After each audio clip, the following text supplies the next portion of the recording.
करना है। तो क्या आप लोग तैयार हैं? क्या आप लोग तैयार हैं?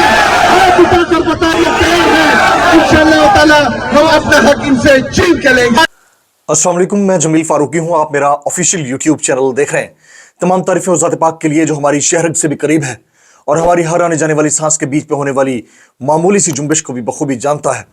और तमाम दुरूद पाक नबी आखिरुज़्ज़मा हज़रत मोहम्मद मुस्तफ़ा अहमद मुज्तबा सल्लल्लाहु अलैहि वसल्लम की ज़ात पाक के ऊपर जो वजह तख्लीक कायनात हैं, जिनकी वजह से हम हैं, जिनकी वजह से ये कुल कायनात है। दमादम मस्त कलंदर की बात हो गई है, फैसला हो गया है। इस्लामाबाद की तरफ पेशकदमी करने के हवाले से हलफ उठा लिया गया है। ये कहां पर हुआ, किस जलसे में हुआ, थोड़ा सा ग्लिम्स आपने शुरू में मुलाजा कर लिया। कुछ मजीद आगे डिटेल्स आपके साथ शेयर करूंगा और ये जो कुछ हो रहा है ये ईद के बाद होगा, इतना डिटेल्स कंफर्म हो चुकी हैं। साथ साथ हामिद मीर साहब ने जो हालिया जजेस ने खत लिखा था, 6 जजेस ने, उनकी तहकीकात के हवाले से बनाए जाने वाले कमीशन के बखिए उधेड़ कर रख दिए। उस हवाले से एक एक्सक्लूसिव वीडियो है, मैं व्लॉग में कहीं पर भी वो आपको दिखाऊंगा। आप अंदाजा हो जाएगा आपको कि किस तरह के कमीशन किस किस अदवार में कैसे कैसे बनाए जाते रहे और उसमें से निकलता कुछ नहीं रहा। ये डिटेल शेयर करूंगा। ख्वाजा आसिफ साहब एक मरतबा फिर कहते हैं कि पाकिस्तान का दिवालिया निकल चुका है, इतनी जल्दी रिलीफ नहीं दे सके। दिवालिया किसने निकाला है, कब निकाला है, कितना अरसा आपको गवर्नमेंट मिली, कितना अरसे तक आप इक्तदार में रहे, और उसके बाद अब आप कहते हैं कि पाकिस्तान का दिवालिया निकल चुका है क्योंकि आप रिलीफ नहीं दे सकते। पेट्रोल आसमान को छू रहा है, अद्वियात दुगनी हो गई हैं, दुगनी महंगी हो गई हैं। और फिर जो मैडम चीफ मिनिस्टर हैं उनके कपड़ों के तौर अतवार देखिए, एक स्पेशल पिक्चर है वो शेयर करूंगा। उनके जूतों की कीमत चेक कीजिए, आप हिल कर रह जाएंगे। तमाम डिटेल्स आपके साथ शेयर करूंगा। इसलिए गुजारिश ये है कि आपने वीडियो को यानी व्लॉग को पहले मिनट से आखिरी मिनट तक देखना है। हामिद मीर साहब की एक्सक्लूसिव वीडियो भी शेयर करनी है मैंने। साथ साथ अगर आपने चैनल अभी तक सब्सक्राइब नहीं किया, सब्सक्राइब कीजिए। बेल आइकन यानी घंटा या घंटी अपने अंगूठे उंगली या साथ रखे डंडे से दबा दीजिएगा ताकि तमाम तरह नोटिफिकेशंस आप तक पहुंचते रहें। टॉप स्टोरी सबसे पहले हम शामिल करते हैं। टॉप स्टोरी यह है कि इस्लामाबाद हाई कोर्ट ने हफ्ते में एक दिन बुशरा बीबी की इमरान खान से मुलाकात कराने का हुक्म दे दिया है। वेरी इंपॉर्टेंट स्टोरी आज की टॉप लीड है। वैसे तो इस तरह के अहकाम पहले भी आते रहे हैं लेकिन इसकी इंपॉर्टेंस इस वक्त के हिसाब से बहुत ज्यादा है। इस्लामाबाद हाई कोर्ट ने ईद के मौके पर और हफ्ते में एक दिन बुशरा बीबी की इमरान खान साहब से यानी साबिक वज़ीर आज़म पाकिस्तान से मुलाकात कराने का हुक्म दिया है। इस्लामाबाद हाई कोर्ट के जस्टिस मियां गुल हसन औरंगजेब ने बुशरा बीबी की बनी गाला सब जेल से अडियाला जेल मुंतकली और पीटीआई से मुलाकात की दरख्वास्तों पर समाअत की। इस दौरान स्टेट काउंसिल अब्दुल रहमान और इस्लामाबाद इंतजामिया की डायरेक्टर लॉ अदालत में पेश हुई। स्टेट काउंसिल ने क्या कहा, यह डिटेल शेयर करने वाली है। उन्होंने कहा कि अदालत के हुक्म पर डायरेक्टर लॉ ने बनी गाला सब जेल का दौरा करके रिपोर्ट पेश कर दिया। इसके ऊपर मियां गुल हसन औरंगजेब ने क्या कहा वो भी मैं शेयर करता हूं। अदालत ने स्टेट काउंसिल की रिपोर्ट की कॉपी दरख्वास्त गुजार को फराहम करने की हिदायत करते हुए कहा कि बनी गाला सब जेल का दौरा करने वाली अफसर सहूलियात से मुतमईन हुई है। अदालत ने बुशरा बीबी को अडियाला जेल मुंतकिल ना करने और बानी पीटीआई से मुलाकात ना कराने पर अडियाला जेल और चीफ कमिश्नर की रिपोर्ट पर बरहमी का इजहार भी किया और कहा कि यह सब सियासत है। रहमान साहब, यह अदालत में सियासत हो रही है। अब जस्टिस मियां गुल हसन औरंगजेब की जो रिमार्क्स थे दैट वाज कमेंडेबल, ये सुनने वाले।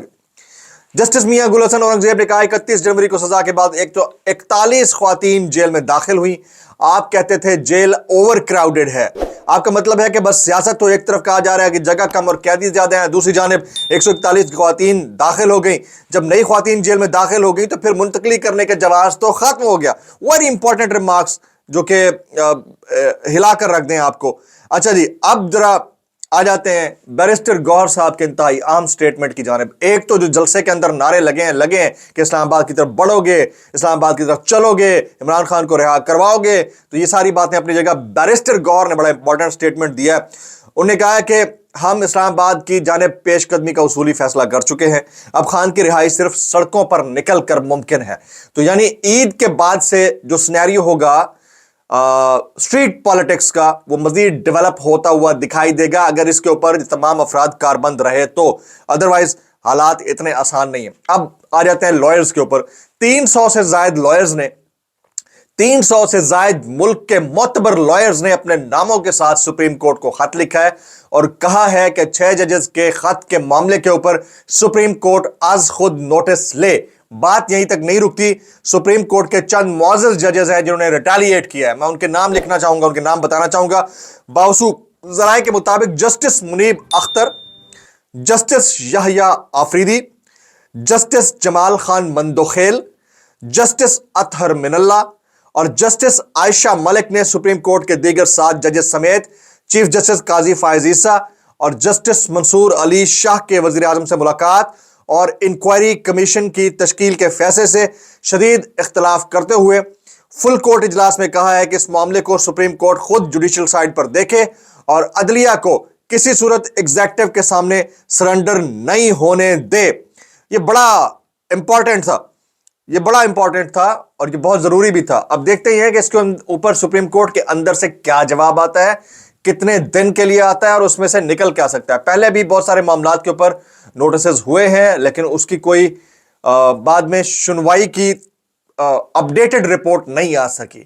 اس کے علاوہ کئی جوڈیشل کمیشنز بنے ہیں، اس کی بھی کوئی رپورٹ نہیں آ سکی۔ ایک عدد ایسا جوڈیشل کمیشن بھی تھا جو 10 سال پہلے بنا اور اس میں سے کچھ نہیں نکل سکا۔ حامد میر صاحب نے اس کے اندر تمام تر اپنے لوازمات رکھے ہیں۔ وہ کیا ہے، وہ ڈیٹیلڈ ایک ویڈیو ہے، وہ میں بعد میں شیئر کروں گا، اس لیے آپ نے ویڈیو کو آخر تک دیکھنا ہے۔ آؤ آ جاتے ہیں رانا ثناءاللہ صاحب کے اس امپورٹنٹ بیان کی جانب۔ یہ اب سننے کے لائق ہے۔ رانا ثناءاللہ صاحب نے پی ٹی آئی اور بانی پی ٹی آئی سے متعلق ایک مرتبہ پھر ہرزہ سرائی کی ہے۔ وہ کیا ہے؟ بانی تحریک انصاف کے سیاسی وجود کے متعلق اگلے 6 ماہ میں فیصلہ ہونے جا رہا ہے۔ یہ فیصلہ کس نے کرنا ہے جی؟ اور رانا صاحب کیوں یہ بات بار بار کر رہے ہیں؟ یہ سوچنے والی بات ہے اور اس کے اوپر پی ٹی آئی کو بھی ریاکٹ کرنا چاہیے کہ آپ کو وہ کہتے ہیں نا ٹھڈے ڈبو اور ڈڈوؤں کی طرح بیٹھ کے صرف برداشت نہیں کرنا، سننا نہیں ہے، آپ ریاکٹ کریں، آپ بتائیں کہ یہ کیوں یہ کامنٹ کر رہے ہیں۔ وہ کہتے ہیں شواہد موجود ہے کہ پاکستان تحریک انصاف ملک میں بغاوت چاہتی تھی۔ نومبر 2022 والے لانگ مارچ کے پیچھے بیرونی قوت تھی۔ سابق وزیر داخلہ رانا ثناءاللہ کا انکشاف۔ اب اس معاملے کے اوپر کہیں کوئی خاموشی رہے گی، چپ رہے گا، سناٹا رہے گا پی ٹی آئی کی طرف سے، یا اس کے اوپر بھی ریاکشن آئے گا؟ یہ دیکھنے والی بات ہے۔ ہو سکتا ہے اب تک کوئی ریاکشن آ بھی چکا ہو، میری نظر سے نہیں گزرا، اگر آیا ہے تو بڑی اچھی بات ہے لیکن آنا چاہیے۔ اب آ جاتے ہیں جی پیٹرولیم مصنوعات کی جانب۔ پیٹرولیم مصنوعات جو پیٹرول ہے اس کی قیمت تقریباً کوئی 10 روپے یعنی 9.5 روپے اس کا اضافہ کر دیا گیا ہے اور یہ اضافہ ابھی کم ہے۔ ابھی آپ 10 دن اور ٹھہر جائیں پھر اس کی مزید قیمتیں بڑھتے ہوئے دیکھیں گے۔ پیٹرول بھی بڑھے گا، ڈالر بھی شفٹ مارے گا اور ادویات جو آپ کی لائف سیونگ یا نارمل مائنر فیور ڈرگز ہیں ان کی قیمتیں دگنی ہو چکی ہیں، آلموسٹ دگنی ہو چکی ہیں گزشتہ 1 مہینے کے اندر، آلموسٹ دگنی لائف سیونگ ڈرگز۔ ایک ایسا ملک جہاں پر لائف سیونگ ڈرگز اور نارمل فیور ڈرگز او پی ڈی میں جو آپ کو ملتی ہوتی ہیں وہ 1 مہینے کے اندر دگنی قیمت میں اب لوگوں کو دستیاب ہے۔ اس ملک میں ایک پڑھے لکھے صوبے کی وزیر اعلیٰ کہتی ہیں کہ ہم آپ کو ایئر ایمبولینس کا تحفہ دیں گے۔ اس ملک کے اندر، میں ابھی آپ کو ایک تراشا دکھانے لگا ہوں گا، یہ ذرا تراشا ملاحظہ کیجئے گا۔ اس ملک کے اندر کسی خاتون کی پلک کے اوپر لگی ہوئی کوئی چیز اتارنے کو نیشنل ٹیلی ویژن رپورٹ کر رہا ہے کہ میڈم سی ایم نے یہ اتاری ہے۔ تف ایسے میڈیا کے اوپر جس نے اپنے آپ کو بیچ کے کھا لیا ہے، بیچا ہے، اپنا ضمیر بیچا ہے، عوام کا احساس بیچا ہے۔ ان کے ٹیلی ویژن چینلز کے اوپر آپ نہیں سنیں گے کہ ادویات کی قیمتیں دگنی ہو چکی ہیں، نہیں سنیں گے۔ اس میں بھی فارماسیوٹیکلز جس میں بڑے بڑے بزنس ٹائکونز بیٹھے ہیں ان کو فائدہ پہنچانے کی کوشش کی گئی ہے۔ نہیں آپ رپورٹ کریں گے کہ کہاں مشکل ہے کہاں آسان، نہیں رپورٹ کریں گے کہ جو پیکج رمضان کے نام پر شروع کیا گیا تھا اس کے اوپر تصویر میاں صاحب کی لگی ہوئی تھی، اس پیکج کو اس کے جو بورے تھے یا بیگز تھے وہ تک صحیح لوگوں تک نہیں پہنچے ہیں۔ اکثریت جو ہے وہ بروکریسی نے دکانوں کے اوپر بیچے ہیں اور بیچنے کے بعد ان کو، وہ میں نے ویڈیوز گزشتہ ولاگز میں دکھا چکا ہوں، اس میں کچھ صرف نظر کرنے والی بات ہی نہیں ہے۔ نہ صرف بیچا ہے بلکہ ان کے بورے چینج کر کے ان کو اپنے گھروں میں استعمال کرنے کے لیے بھی رکھا ہوا ہے۔ یہ حالات ہیں۔ اچھا کہیں رپورٹ ہوا ہے، ہو سکتا ہے ہر جگہ نہ ہوا ہو، لیکن اس کے اوپر انکوائری تو ہو سکتی تھی۔ ہم مسلسل ٹویٹ بھی کر رہے ہیں، مسلسل وہ ویڈیوز شیئر بھی کر رہے ہیں۔ ایک ویڈیو غلط ہوگی، 2 ہوگی، کہیں کوئی ڈاکٹر ہوگی، آپ کا کوئی اصل واقعہ رپورٹ ہوگا، اس کے اوپر تو آپ ایکشن لے سکتے ہیں۔ نہیں ہوا، کوئی ایکشن نہیں لیا گیا۔ اب آگے ذرا آ جاتے ہیں جناب، آگے ذرا آ جاتے ہیں۔ نواز شریف صاحبہ یہ اس وقت وزیر اعلیٰ ہیں پنجاب کی۔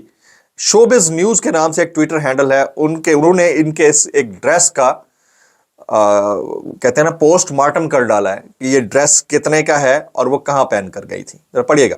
آن Easter 2024 C M Punjab Maryam Nawaz visited one of the most backward areas of Punjab.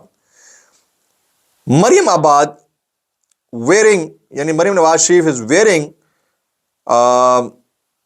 परियाना by Ayesha, Pernia by Ayesha, बहरहाल इसका जो भी नाम है ड्रेस का, assembled worth of 35,000 PKR along with the suede loafers from Loro Piana with 1,024 USD, that is 284,500 rupees per pair. यानी जूतों की जो कीमत है वो तकरीबन 3 लाख रुपए है और 35,000 रुपए का इन्होंने जोड़ा पहना हुआ है। ये क्लेम करता है शोबिज एंड न्यूज। अगर इसमें कोई करेक्शन करने वाली बात है तो नून लीग का मीडिया सेल मौजूद है, वो करेक्ट कर सकता है, लेकिन अगर इतनी बड़ी जो ट्विटर साइट है वो क्लेम कर रही है तो इसमें कहीं कोई सदाकत होगी। अब एक मोहतरमा ईस्टर के इवेंट पर जा रही हैं, 3.5 लाख रुपए का सिर्फ उनका ड्रेस और जूता है। और आपको पता है ईस्टर के त्यौहार में ईसाई बरादरी हमारी किस तरह की कम्युनिटी है, मतलब कितना वो कस्मा पुरसी की हालत में जिंदगी गुजारते हैं। उसमें अच्छे भी होंगे खानदान, लेकिन अभी ये सिर्फ कपड़े और जूते हैं। इसके अलावा जो रिंग्स होती हैं, जो ज्वेलरी होती है, जो वॉचेज होती हैं, उसकी कीमत अलग है। और फिर शाहाना जो प्रोटोकॉल है। वैसे मैं माजरत के साथ ये कहूँगा कि ये बहुत कम कीमत के कपड़े पहने हैं मोहतरमा ने, मेरे इतलात के मुताबिक। ये बड़ी खुश आइंद बात है कि ये एटलीस्ट 35,000 वाले जोड़े पे आई हैं। ये तो 35 लाख का भी होता तो कोई सवाल थोड़ी कर सकता था। अब आ जाते हैं ख्वाजा आसिफ साहब का स्टेटमेंट। जी, ख्वाजा आसिफ साहब, पाकिस्तान दिवालिया हो चुका है, अवाम को फौरी रिलीफ नहीं दिया जा सकता। ख्वाजा मोहम्मद आसिफ साहब ये मुल्क के वजीर दिफा है। 40 साल तक नून लीग और पीपल्स पार्टी ने गवर्नमेंट की है पाकिस्तान के अंदर, हुकूमत संभाली है। पंजाब आधे से ज्यादा वक्त इनका रहा है, सिंध तकरीबन पीपल्स पार्टी का रहा है। इसके अलावा वफाक के अंदर, सेनेट के अंदर अक्सरियत हमेशा इनकी रही है। अब ये कह रहे हैं कि मुल्क दिवालिया हो चुका है। पिछले 16 महीने भी इनकी हुकूमत में रहे, बल्कि उसके बाद जो एक्सटेंडेड वर्जन आया था केयरटेकर सेटअप का, वो भी इन्हीं की हुकूमत थी। और अब जो हुकूमत आई है इसमें वो एक्सटेंडेड वर्जन है उस केयरटेकर सेटअप का, अब भी इनकी हुकूमत है। तो ये किसको कह रहे हैं कि किसने दिवालिया किया है मुल्क को? ये तो भाई जुल्म ना हो गया इस मुल्क के साथ? यानी आप ये कह रहे हैं कि मुल्क दिवालिया हो गया और अवाम को आपने फुद्दू खाते ये ट्रक की बत्ती के पीछे लगाया हुआ है। यार, अद्वियात की कीमतें दुगनी, पेट्रोल 10 रुपए। अभी आप देखिएगा महंगाई का जो तूफान आना है ईद से 2-3 दिन पहले, आपने हिल जाना है, कानों को हाथ लगाने, धुएं निकलने हैं आपके कानों से। आपको लग पता जाना है कि इतनी महंगाई हो गई है। स्टेबिलिटी, अनसर्टेनिटी, इनस्टेबिलिटी, हालात की खराबी, इन्फ्लेशन, ये टर्मिनोलॉजीज हैं, ये अल्फाज और फिर आदाद और शुमार का गोरख धंधा है जिसमें उलझा कर रख दिया एलीट ने पुअर को। और अंडर पॉवर्टी लाइन लोग तो सोच भी नहीं सकते इन चीजों का। ये शर्म इनको मगर फिर भी नहीं आनी। ये कह रहे हैं कि जी पाकिस्तान दिवालिया हो चुका है, अभी इतनी जल्दी रिलीफ नहीं दे सकते, 2 साल बाद है। आपके 2 साल के रिलीफ के लिए इंसानों को मरना पड़ेगा अगले 1 साल के अंदर। शर्म नहीं आती आप लोगों को? आपके 2 साल बाद मिलने वाले रिलीफ के लिए 1-1.5 साल के अंदर पता नहीं कितनों को मरना पड़ेगा और गुजरना पड़ेगा इस चक्की से। नहीं आनी शर्म आपको? ईरान से आप गैस और पेट्रोल ले नहीं सकते, माई बाप आपका नाराज हो जाएगा। ये वाला सीन है। जब डिसीजन इस लेवल के ऊपर हो, जब आपके अंदर अकल तक नहीं हो, फिर उसके बाद सवाल किया जाए तो किससे किया जाए। अब आ जाते हैं जी, शुरू में मैंने आपको बताया था कि दमादम मस्त कलंदर की तैयारी कर ली है पाकिस्तान तहरीक इंसाफ ने और बाकायदा जलसों में इधर उधर ऐलानात किए जा रहे हैं कि अब हम सड़कों पर निकलेंगे, फाइट बैक करेंगे। अब सड़कों पर निकलने वाले मामले में लीड कौन करेगा? एक का किबला इधर है, एक का उधर है। कौन लीड करने लगा है इसका फैसला आने वाले चंद दिनों में हो जाएगा। लेकिन जो इस वक्त करंट चेयरमैन पीटीआई हैं बैरिस्टर गौर साहब, उन्होंने इस चीज को एंडोर्स कर दिया है कि सड़कों पर निकल कर ही फाइट होगी, इसके बगैर फाइट नहीं हो सकती। इस कमीशन से मुतालिक जो कि तसद्दुक हुसैन साहब की सरबराही में तहकीकात करने जा रहा है 6 जजेस के खत का, उससे मुतालिक हामिद मीर साहब ने बड़ी दिलचस्प बात की है। आप सुनेंगे आपके रोंगटे खड़े हो जाएंगे। मैं चाहता हूं कि आपको ये वाली वीडियो दिखाऊं, आप ये वीडियो देखिए, मुझे यहां पर इजाजत दीजिए। शाम तक के व्लॉग के लिए मैं फिर हाजिर हूंगा। अस्सलाम वालेकुम वरहमतुल्लाहि वबरकातुहू। आप देखिए ये वीडियो। कि 2014 में जब इस बंदर नाचीज पे कराची में एक कातलाना हमला हुआ, 6 गोलियां लगी, तो उसकी इंक्वायरी के लिए उस वक्त के जो प्राइम मिनिस्टर थे जनाब नवाज शरीफ साहब, उन्होंने उस वक्त के चीफ जस्टिस अनवर जहीर जमाली साहब की सरबराही में सुप्रीम कोर्ट के 3 जजेस का एक इंक्वायरी कमीशन बनाया। और उस कमीशन के सामने मैं कई दफा पेश हुआ, लेकिन वो जो कमीशन था اس کی رپورٹ آج تقریباً 10 سال گزر چکے ہیں، آج تک سامنے نہیں آئی۔ اگر ایک sitting chief justice of Pakistan supreme court کے 2 سٹنگ جج صاحبان کے ساتھ مل کے ایک کمیشن کے تحت انکوائری شروع کرتا ہے اور اس کی رپورٹ نہیں آتی کہ یہ جو 6 جج صاحبان ہیں ان کی شکایات کو ایڈریس کرنے کے لیے اگر ایک ریٹائرڈ جج صاحب جو ہیں وہ ایک کمیشن کی سربراہی شروع کریں گے تو کیا وہ ان جج صاحبان کو انصاف دے پائیں گے؟